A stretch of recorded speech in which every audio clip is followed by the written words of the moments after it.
And, just like so much chirping from the Buckeyes, you know what I mean? Like they're like, I'm just loving like this like off-season championship that they're giving themselves, because they're setting themselves up for like big time disappointment. And I'm here for every minute of it because like the way I feel about it was last year was their year to prove everything.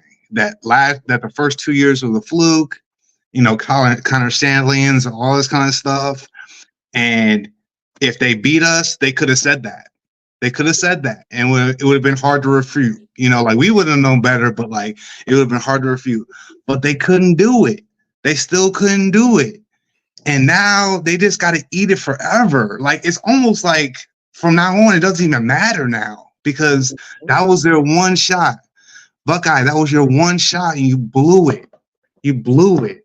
And you can blame Kyle Honda McCord, and if we had CJ, or if so and so wasn't hurt, they always got excuses.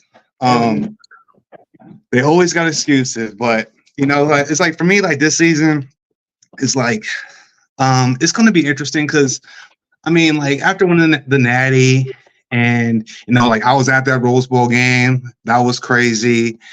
And I mean, that felt like the national championship right there. I feel like for a lot of us, that felt like the national championship. Like even that Washington game, it felt like it was just a matter of like a formality.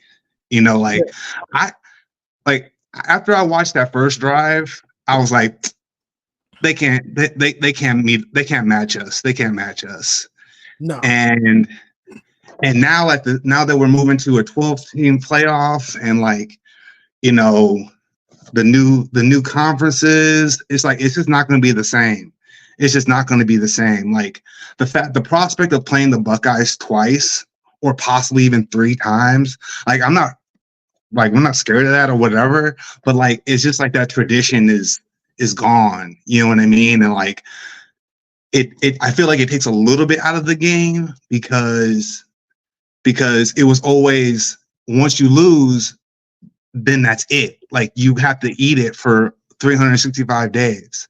And now like the prospect of like having to play them again, even though like you settled it at the end of November, it's like it does take a little bit away from just in terms of like the fans and the bragging rights, because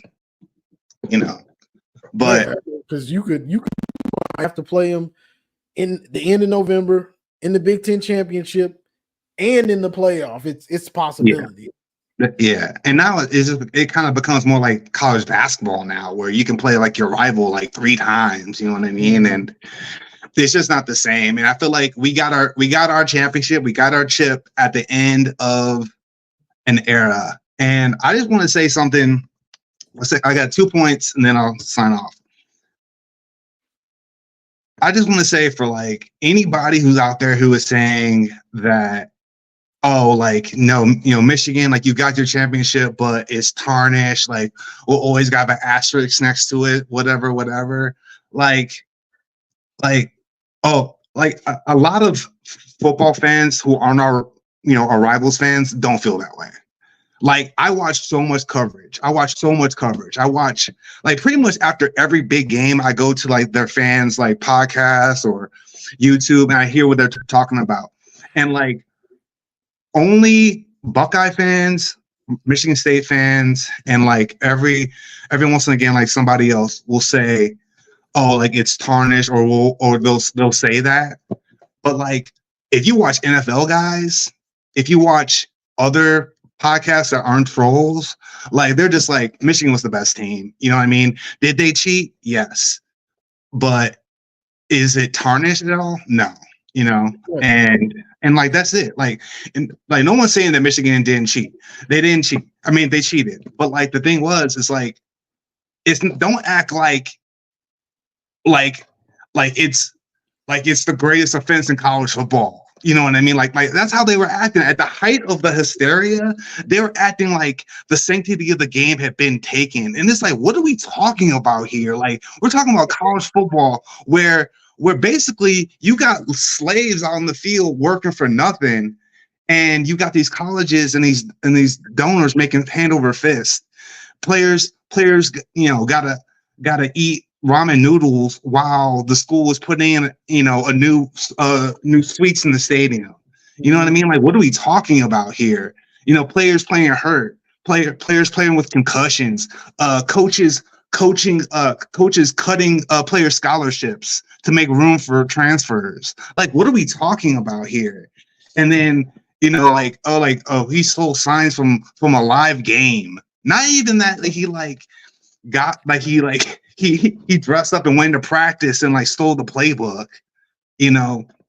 but it's just like, it was a misdemeanor. It was a misdemeanor. Like, come on, like, that's what we were talking about here. It was a misdemeanor. Did they cheat? Yes, but is it a level 1 capital crime? No, it was a misdemeanor. And we went out there and we took it. We took it from Sparty. We embarrassed them on national television once again. We took it from Penn State, who was talking the most smack of any school who should never talk smack. You are irrelevant. Penn State fans is irrelevant. Like, on the national stage, irrelevant. They always like, they can't even beat. You can't even beat the Buckeyes. How are you going to win the national championship or the national championship of the Big Ten? Like, come on. And this comparison of Drew, whatever his name is, Asler, whatever, to JJ needs to stop. That needs to stop. They are two different species. Okay, JJ went out his sophomore year, went into the shoe and won and had 4 touchdowns and 300 yards. Drew Aller is never doing that. Drew Aller was a sophomore and was crying on the sidelines at the end of the game. Like, come on, like, what are we talking about? But yeah, like, the last thing I want to talk about is your video about like the coaches doing too much at the end of games. 100% right. And that's what is the difference between Michigan's play call in the past 3 years compared to prior years and compared to these coaches and these teams, is that when the game is on the line, Michigan goes back to what they do best. And if it's running the ball, then it's running the ball. If it's passing the ball, then it's passing the ball. But like, they like very, very rarely in these type of situations when the game is on the line, it's time to end the clock, are they doing anything cute?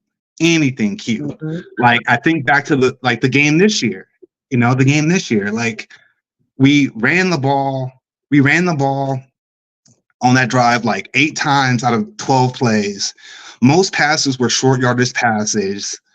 And the 4th down calls that they did were like clearly their best plays. Like, it was clearly plays that they had that were excellently designed on 4th down to get at least 2 yards. And if you compare that to what Oregon was doing at the end of their game against Washington that you broke down, like, that play was poorly designed. And not only was it poorly designed, but it was a concept that Washington clearly was familiar with and was ready for. And Washington did the same thing. If you remember, this is my last point. I know I've been on here for a minute. But if you look back to the national championship, Washington knew what we were going to do in that 4th down too, because we had a 4th down situation, and we like to go out to the flat on 4th down. We did it against Ohio State, I believe. We did it against Ohio State. We did that against Bama too. On 4th downs, we like to go out to the flat, and they scouted that and they read that. So Washington was just, they had familiarity with them and they knew what they were going to do. So so my last thing is, like, these teams coming in, like USC, Oregon, like, they're going to have some growing pains. I'm not saying in the long run they're not going to be good, can't win the Big Ten, but they're going to have some growing pains because the physicality is another level. It's another level in the Big Ten. And I think the level of coaching too is at another level in the Big Ten. So, but yeah, man. Anyway, Johnny, keep it up, man. Appreciate your work, and go Blue. Yes, sir. Go Blue. I appreciate you, bro. All right, man.